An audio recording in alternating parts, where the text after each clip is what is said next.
Good morning बच्चों। Hello सभी को, कैसे हो आज? बहुत अच्छे, वेरी गुड, वेरी गुड। तो आज की जो लेक्चर वीडियो होगी वो कॉम्पिटिटिव लेवल पे बेस्ड होगी। हम थोड़ा कंपटीशन लेवल का पढ़ेंगे। जैसा कि स्क्रीन पर देख रहे हैं आप, हमारे पास लिखा है टाइप ऑफ हाफ सेल। तो हम इन सभी हाफ सेल्स को डिस्कस करेंगे, इन सभी हाफ सेल्स की रिप्रेजेंटेशन को देखेंगे और इन सभी हाफ सेल से नर्व्स इक्वेशन भी लिखकर दिखाएंगे। ठीक है, चलिए शुरू करते हैं। तो सबसे पहले हम डिस्कस करेंगे metal metal ion half cell को।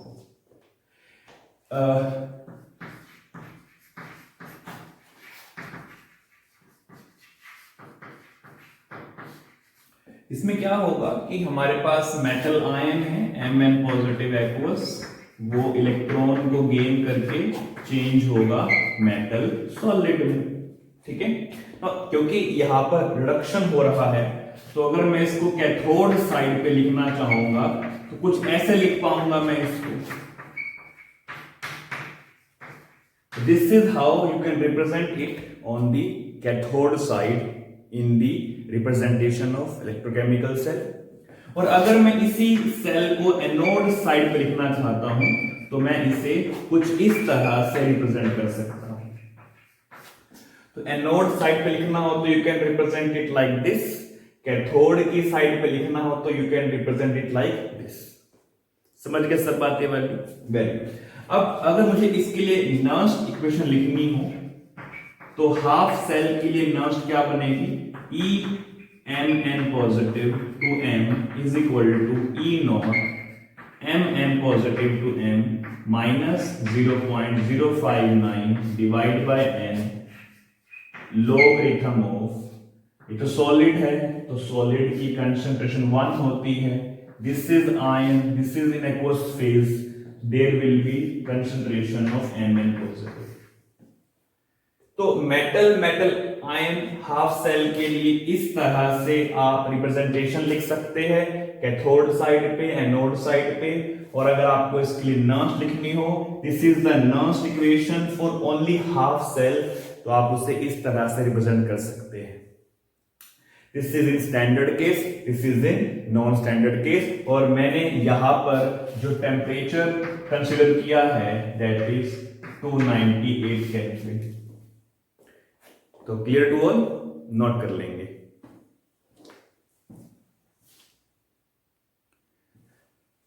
तो बच्चों अभी डिस्कस किया हमने metal metal ion half cell को। अब देखते हैं गैस आयन हाफ सेल क्या होगा। तो सेकंड हमारे पास है गैस आयन हाफ सेल। इसमें बेसिकली हमारे पास कोई गैस या गैस होगी जो आयन में चेंज होगी एंड वाइस वर्सा। तो मान लेते हैं मेरे पास हाइड्रोजन आयन है एक्वस, इलेक्ट्रॉन को गेन करता है और वो चेंज हो जाता है हाइड्रोजन गैस में। यहां पर आगे बैलेंसिंग के लिए हाफ लगा देते हैं। सो इसे मैंने रिडक्शन की फॉर्म में रिप्रेजेंट किया है। अब इसे आप ऑक्सीडेशन की फॉर्म में भी रिप्रेजेंट कर सकते हैं लाइक दिस। ठीक है, और ये गैस होगी। So this is represented in reduction form, this is represented in oxidation form. और अगर मुझे इसे सेल में रिप्रेजेंट करना हो तो कैसे होगा? अगर मुझे कैथोड साइड पे लिखना है तो कैथोड पे रिडक्शन होता है, that will become H positive, aqueous लिखना भूल गया मैं यहाँ पे, aqueous changing to hydrogen gas. But ध्यान देंगे गैस इलेक्ट्रोड नहीं बना सकती है। इलेक्ट्रोकेमिकल सेल बनाने के लिए हमें इलेक्ट्रोड की रिक्वायरमेंट होती है, क्योंकि इलेक्ट्रोड ही तो इलेक्ट्रॉन को प्रोवाइड करवाएगी। इलेक्ट्रोड जो कंसीडर करेंगे हम that will B inert electrode. तो यहां पर मैं लिख दूंगा प्लेटिनम सॉलिड जो कि इनर्ट है। This is how you can represent gas ion half cell in representative form. अगर इसी को मुझे एनोड की तरह लिखना हो तो that will be platinum solid hydrogen gas changing to H positive aqueous. So that is you can represent in cathodic form. This is you can represent in anodic form. और अगर मुझे इसी में नॉन्स्ट इक्वेशन लिखनी हो, Nernst equation में reduction के लिए लिखना चाहूंगा, that will become E H positive to H2 जो कि प्लेटिनम पे होगा, कंप्लीट लिखेंगे यहाँ पे, that will be equal to E not H positive H2 platinum minus 0.059 divide by 1, क्योंकि इस रिएक्शन में 1 इलेक्ट्रॉन का ट्रांसफर हो रहा है तो 1 आया। Logarithm of product by reactant. अब प्रोडक्ट में मेरे पास गैस है और गैस का हम प्रेशर लिख सकते हैं, that will become pressure of hydrogen की पावर हाफ, क्योंकि स्टोइशियोमेट्री में हाफ है तो पावर में हाफ आ गया, divided by concentration of H positive ion. So this is how you can represent Nernst equation for gas ion half cell. I think सभी को ये बात क्लियर हुई होगी, इसे नोट कर लेंगे।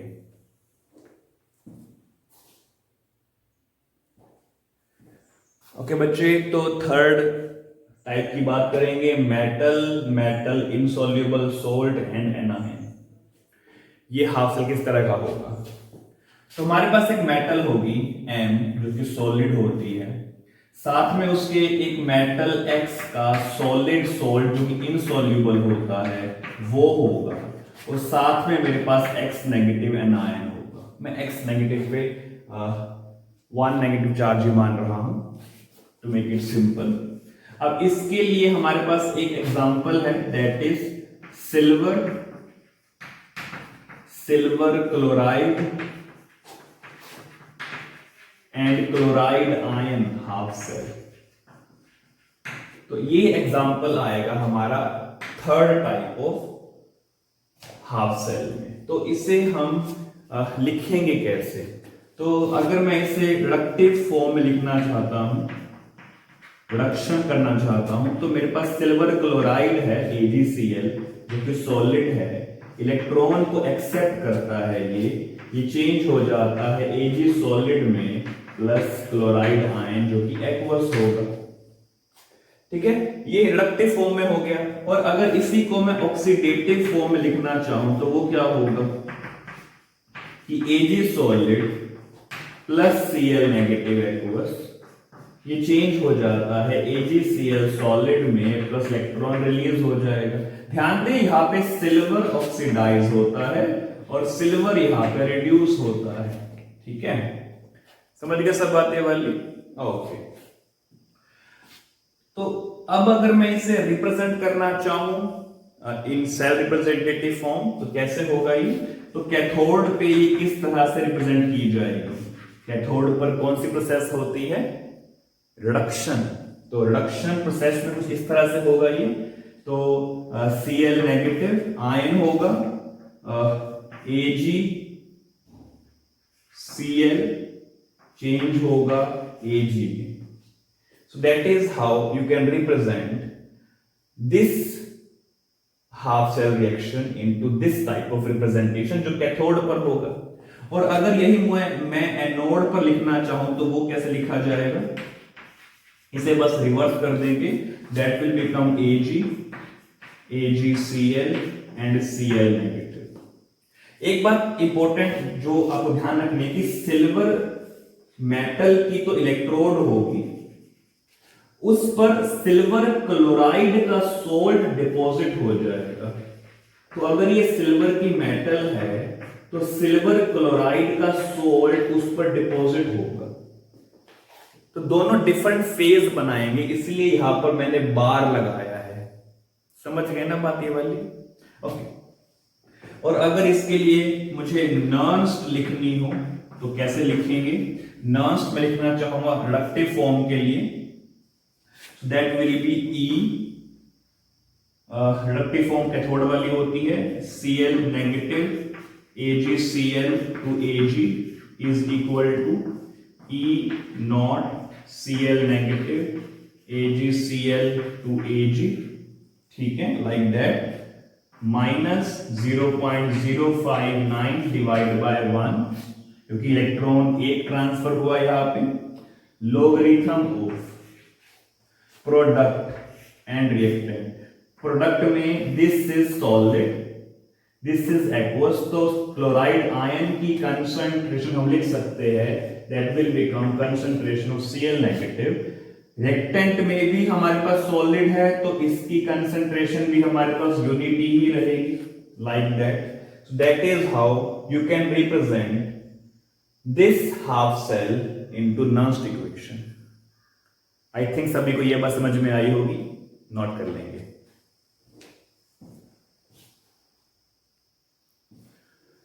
ओके बच्चे, हम इसी थर्ड टाइप में एक एग्जांपल और लेते हैं ताकि अंडरस्टैंडिंग और भी डीप हो जाए। तो जो इसी में हमारा एग्जांपल बनेगा वो बनेगा मर्क्यूरिक ऑक्साइड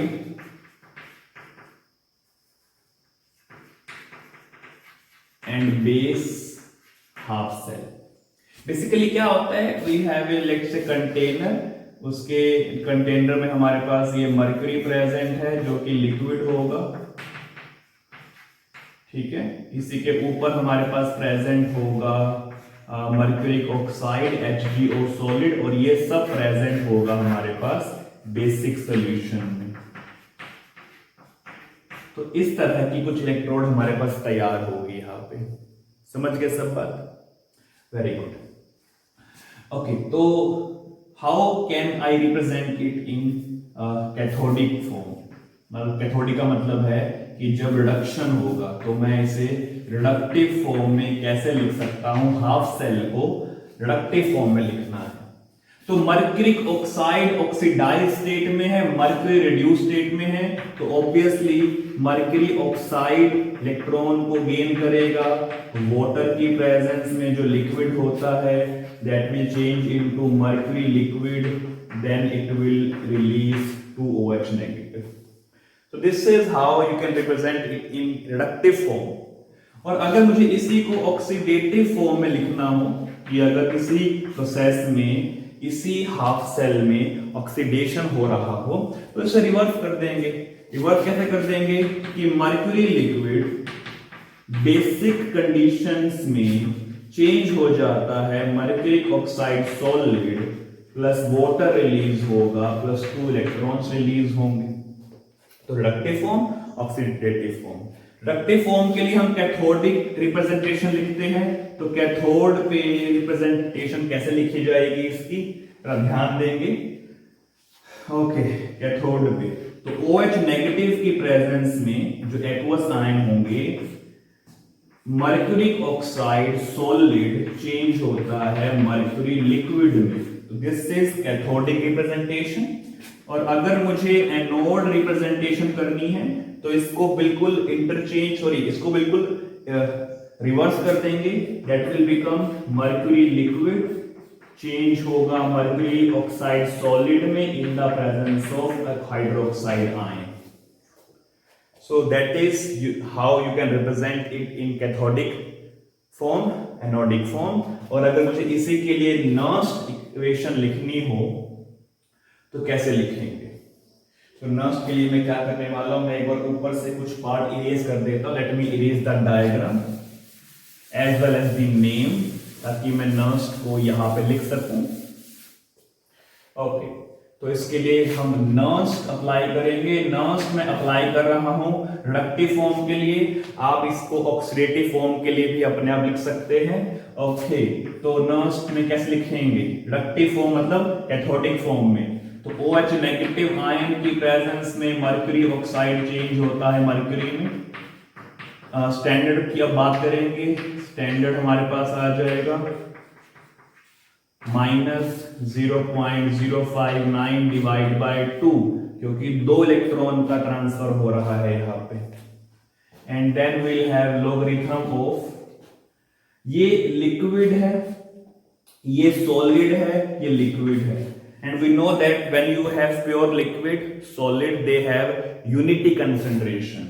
कंसंट्रेशन हमेशा सोल्यूशन की ली जाती है जो कि एक्वस में होगा, दैट इज OH नेगेटिव, तो यहां पे आ जाएगा OH नेगेटिव का square. So that is how you can represent Nernst equation for cathodic representation और रिडक्टिव फॉर्म। समझ गए सब बातें वाली? वेरी गुड, नोट कर लेंगे इसको।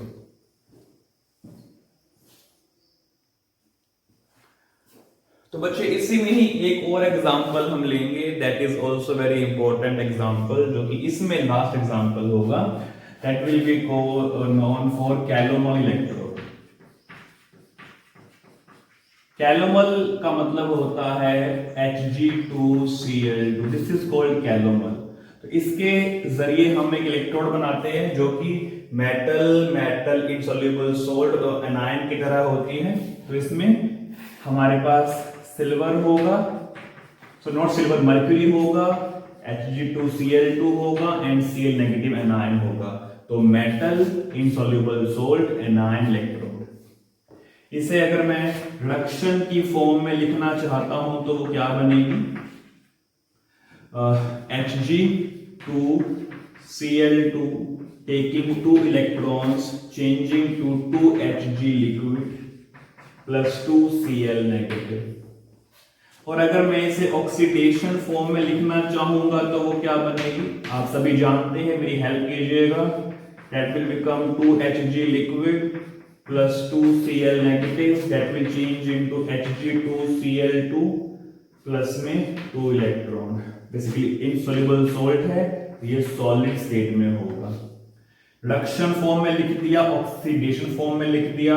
अब इसे सेल रिप्रेजेंटेशन में हम लिखना चाहेंगे, कैथोडिक सेल रिप्रेजेंटेशन में, तो रिडक्शन होना चाहिए यहाँ पे। तो Cl नेगेटिव आयन के प्रेजेंस में Hg2Cl2 चेंज होगा मर्क्यूरी में। और अगर मैं इसे एनोडिक फॉर्म में लिखना चाहूंगा तो क्या बनेगा कि मर्क्यूरी चेंज होगा मर्क्यूरिस क्लोराइड में in the presence of Cl negative. So this is how you can represent calomel electrode in cathodic form and in anodic form. अब इसके लिए एक बार जरा हम नर्स्ट इक्वेशन लिख के देखते हैं। तो क्या बनेगी? मैं फिर से कैथोडिक फॉर्म के लिए ही नर्स्ट लिखना चाहूंगा, that will become ECl negative Hg2Cl2 change होगा Hg में is equal to standard potential लेंगे हम इसका Hg माइनस 0.059 डिवाइड बाय 2 इसलिए आया क्योंकि 2 इलेक्ट्रॉन का ट्रांसफर हो रहा है यहाँ पे, as you can see. Concentration हम लेंगे Cl नेगेटिव क्योंकि वही एक्वस में है, ये लिक्विड में है, ये सॉलिड में है। लिक्विड सॉलिड की कंसंट्रेशन को हम 1 मानते हैं, यूनिटी मानते हैं। That will become logarithm of concentration of Cl negative square. So that is how you can represent Nernst equation for calomel electrode half cell. समझ के बाद सभी वाली नोट कर लेंगे। ओके बच्चे, अब जरा हम बात करते हैं फोर्थ टाइप के बारे में, that is metal amalgam ion half cell. ठीक है, तो अमलगम जानते हैं ना क्या होता है? अगर नहीं जानते तो बता देता हूं मैं। अमलगम होता है alloy of metal with mercury, कि जब किसी मेटल को मर्क्यूरी में डिसॉल्व कर दिया जाता है तो उससे जो एलॉय बनता है, जो सॉल्यूशन बनता है, उसे अमलगम कहा जाता है। इसे हम कैसे लिखते हैं? मान लीजिए मेरे पास मेटल M है, मेटल M का अमलगम बना मर्क्यूरी के साथ, इस तरह हम रिप्रेजेंटेशन करते हैं अमलगम ऑफ एनी मेटल की। समझ गए सब बात ये वाली? ओके, तो रिएक्शन क्या होगी? ठीक है, आयन किसका बनेगा? आयन ऑब्वियस सी बात है मेटल का ही बनेगा।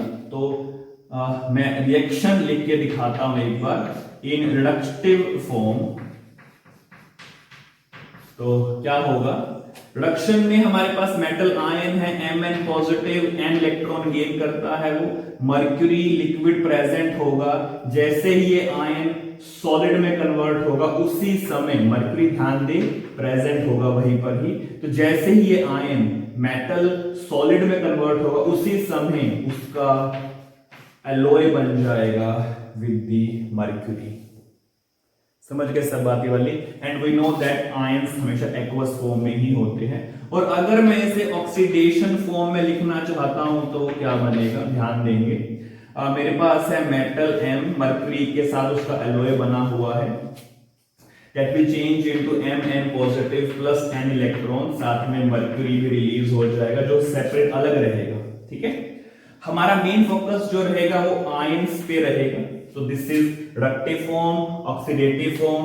अब अगर मैं इसे कैथोडिक सेल रिप्रेजेंटेशन में दिखाना चाहूंगा तो कैसे दिखाया जाएगा, ध्यान देंगे। कैथोड पे रिडक्शन होता है, that can be written as Mn positive changing into M and mercury like this। और अगर मैं इसे एनोडिक फॉर्म में दिखाना चाहूंगा तो कैसे दिखाया जाएगा, M mercury changing into Mn positive aqueous। And ध्यान रखेंगे यहां पर भी aqueous ही होगा। ओके, सो यहां तक सभी को बात क्लियर है। अब हम इसके लिए नर्स्ट लिखना चाहेंगे, तो नर्स्ट इक्वेशन लिखने के लिए हम यूज करेंगे रिडक्टिव फॉर्म का, कैथोडिक फॉर्म का। That means E M N positive changing into M mercury is equal to E naught M N positive changing into M mercury minus 0.059 divide by n, क्योंकि यहां पे n electron का transfer हो रहा है। Logarithm of product में ये liquid होगा तो प्योर स्टेट में है तो कंसंट्रेशन इसकी 1 रहेगी। This is an ionic state, that will become 1 divide by Mn positive concentration. That is how you can represent Nernst for a metal amalgam half cell. समझ गए सब बातें वाली, नोट कर लेंगे।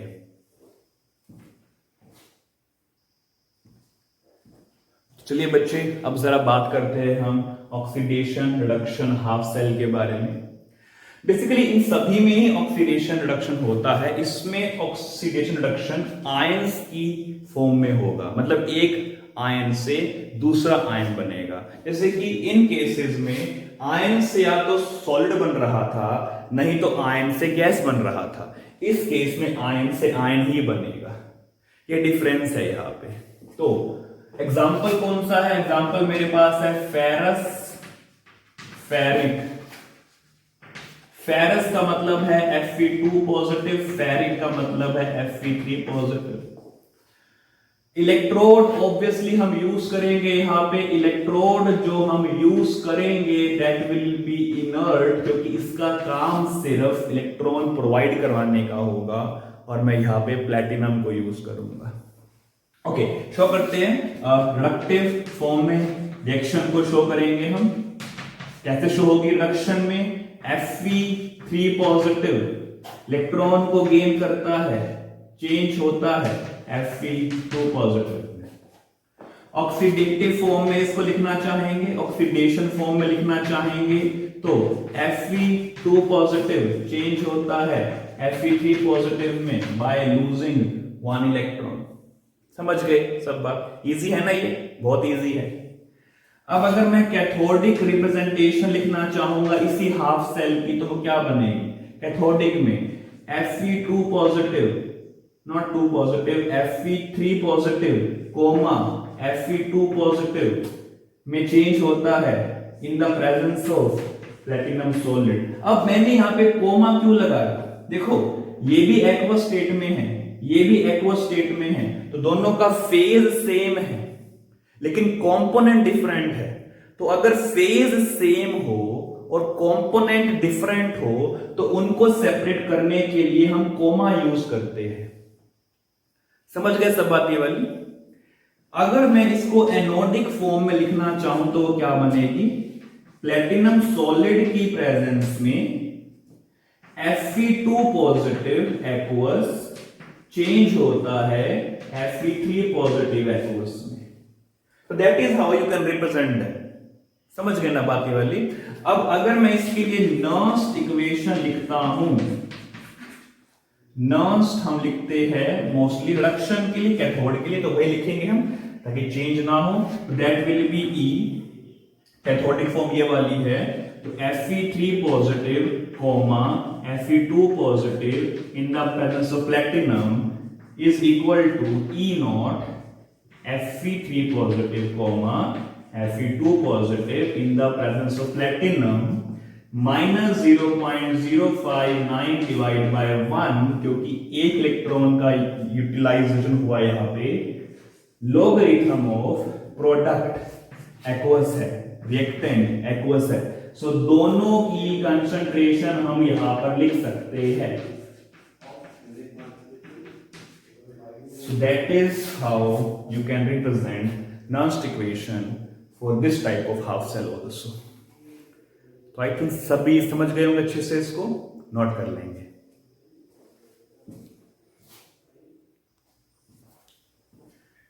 तो बच्चे अभी हमने सभी हाफ सेल्स की रिप्रेजेंटेशन और नर्स्ट लिख के देख ली है। अब हम दो हाफ सेल्स को कपल करते हैं और कपल करने के बाद हम ये देखते हैं कि how they can be represented in cell representative form and how they can be written in Nernst equation. ठीक है, तो हम रैंडमली कोई भी दो हाफ से ले लेंगे और इसमें मैं दो एग्जांपल लूंगा। ठीक है, तो पहले केस में मैं एग्जांपल ले रहा हूं जब मेरे पास है मेटल आयन और इसे मैं कपल करूंगा लेट्स से ऑक्सीडेशन रिडक्शन के साथ। ठीक है, तो मेटल आयन हाफ सेल को मैं कपल करूंगा ऑक्सीडेशन रिडक्शन हाफ सेल के साथ। तो मैं एक एग्जांपल लेता हूं, मान लीजिए मेरे पास मेटल आयन है ये वाला, तो zinc and zinc 2 positive metal और मेटल आयन हो गए। और ऑक्सीडेशन रिडक्शन के लिए मैं जो लूंगा that will B Fe2 positive aqueous and Fe3 positive aqueous. तो लेट्स से हम अब दो केस बनाते हैं इसमें।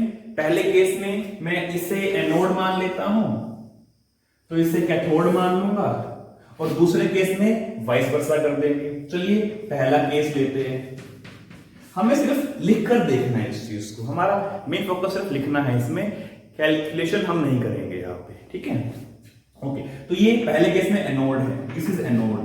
तो एनोड है तो जिंक सॉलिड चेंज होगा जिंक 2 पॉजिटिव एक्वस में, बीच में सॉल्ट ब्रिज आ जाएगा।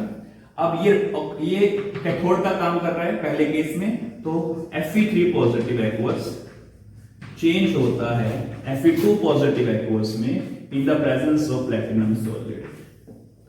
तो ये हुआ हमारा केस 1। अब हम जरा केस 2 की बात कर लेते हैं। तो केस 2 में अब ये एनोड है और ये कैथोड है, that will become platinum solid Fe2 positive aqueous change होगा Fe3 पॉजिटिव एक्वस में, सॉल्ट ब्रिज बीच में आएगा, and then zinc 2 positive aqueous change होगा जिंक सॉलिड में। That is how you can represent in the cell representation. अब मैं किसी एक के लिए नर्स्ट लिखने की कोशिश करता हूं। तो लेट्स से मैं एग्जांपल लेता हूं केस 1 का। तो केस 1 के लिए मैं नर्स्ट इक्वेशन लिखता हूं। ध्यान रखें, नर्स्ट लिखने के लिए सबसे पहले आपको इक्वेशन 1 केस 1 को इक्वेशन फॉर्म में चेंज करना पड़ेगा। तो अगर मैं इस केस 1 को इक्वेशन फॉर्म में चेंज करता हूं तो कैसे बनती है, तो zinc solid in the presence of Fe3 positive aqueous ये चेंज होता है Fe2 पॉजिटिव एक्वस में, साथ में मुझे मिलता है जिंक 2 पॉजिटिव एक्वस। हमें इसे बैलेंस करना बहुत जरूरी है, तो इसे बैलेंस करने के लिए मैं यहां पर 2 कर देता हूं, यहां पे 2 कर देता हूं।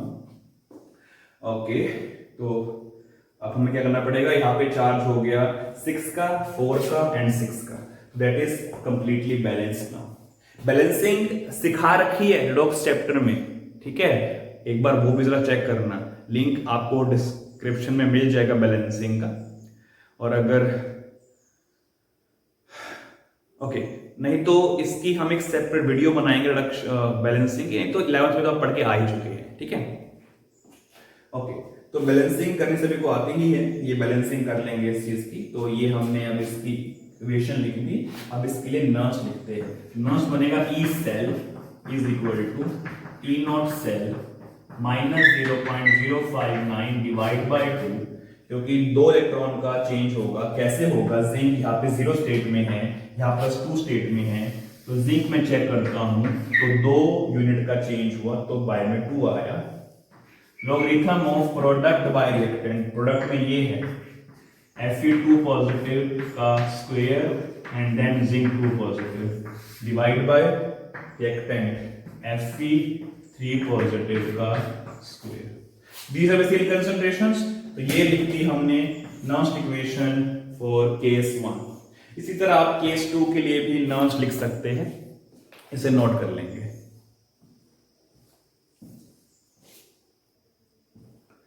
तो चलिए बच्चे एक और एग्जांपल हम लेते हैं जिसमें हम 2 हाफ सेल्स को कपल करेंगे।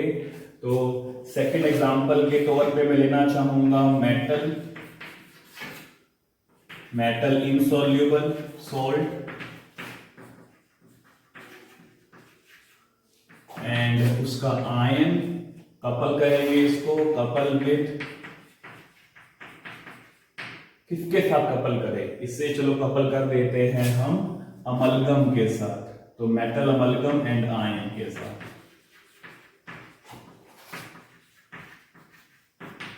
ठीक है, ये हमारा काम होगा। तो एग्जांपल के लिए क्या लेता हूं मैं, मान लीजिए कि metal silver, metal insoluble salt AgCl और Cl नेगेटिव आयन हो गया, इसे हम कपल कर देते हैं विद मेटल आयन अमलगम। तो मान लेते हैं जिंक अमलगम ले लेता हूं मैं और उसका आयन हो जाएगा जिंक 2 पॉजिटिव। तो इसे हम कपल करेंगे साथ में। केस 1 में मैं इस हाफ सेल को एनोड मान लेता हूं और अमलगम वाले हाफ सेल को कैथोड मान लेता हूं, ठीक है। तो that will change into AgCl solid and Cl negative, couple करेंगे इसको हम विद अमलगम। तो जिंक 2 पॉजिटिव एक्वस, ये भी एक्वस होगा ऑब्वियसली, चेंज होगा ये जिंक अमलगम में, लाइक दैट। केस 2 लेते हैं। केस 2 में मैं क्या करता हूं, केस 2 में मैं अमलगम को एनोड मानता हूं और इनसॉल्युबल वाले को कैथोड मानता हूं। That will become zinc solid, zinc 2 positive aqueous, couple करेंगे इसको with Cl negative aqueous, change होगा AgCl solid will into Ag solid. तो ये हुआ केस 1। केस 2, चलिए केस 1 के लिए हम इक्वेशन लिखते हैं। That will B Ag solid plus Zn2 positive plus Cl negative, ये चेंज होगा AgCl सॉलिड में प्लस Zn अमलगम में। तो अमलगम मर्क्यूरी यहाँ पे लिख देते हैं हम ताकि उसका अमलगम बन सके। इसे बैलेंस करना हमारे लिए बहुत जरूरी है। तो यहाँ पे 2 मल्टीप्लाई करेंगे, यहाँ 2 मल्टीप्लाई करेंगे, यहाँ 2 मल्टीप्लाई करेंगे, तो ये कंप्लीट हमारा बैलेंस हो गया। बैलेंसिंग तो देखो आपको आती ही है, आप बहुत ही इंटेलिजेंट लोग हो, बैलेंसिंग सबको आनी चाहिए, ठीक है। तो this is my equation from this representation. अब इसे हम नॉन्स में चेंज करेंगे। तो जब नॉन्स में चेंज करेंगे तो that will be E cell is equal to E naught cell minus 0.059 divide by 2। क्योंकि जिंक की बात करता हूं तो जिंक +2 से 0 में चेंज हुआ, तो 2 यूनिट का चेंज आया, तो डिवाइड बाय 2 आया।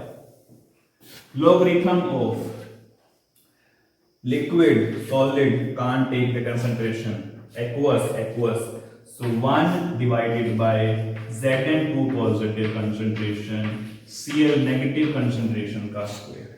So this is your Nernst equation for this case 1 cell representation. I think सभी को ये भी करना आ गया होगा. Very good. इसे नोट कर लेंगे.